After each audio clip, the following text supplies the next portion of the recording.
Welcome to our channel. Easy setup guide for CC Vector Wi-Fi repeater system.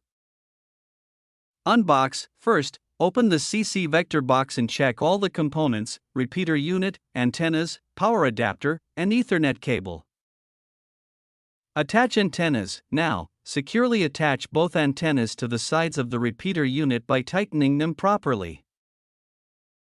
Power on. Connect the repeater to the power adapter and plug it into a nearby wall socket. Wait for lights. Wait for a moment until the power and signal lights stop blinking and become stable. Connect Wi-Fi. On your phone or laptop, go to Wi-Fi settings and connect to the default CC Vector Wi-Fi network, SSID written on the device.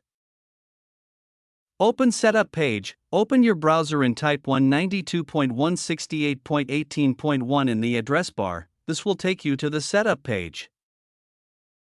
Login. On the login page, enter the default username and password, usually both are admin. Check the label on the device.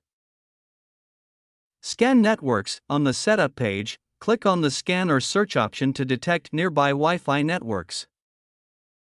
Select Connect. Choose your home Wi-Fi network from the list, enter its password, and click the Connect or Save button. Reboot done. The repeater will reboot in a few moments, and then it will start boosting your Wi-Fi signal automatically. Thank you for watching.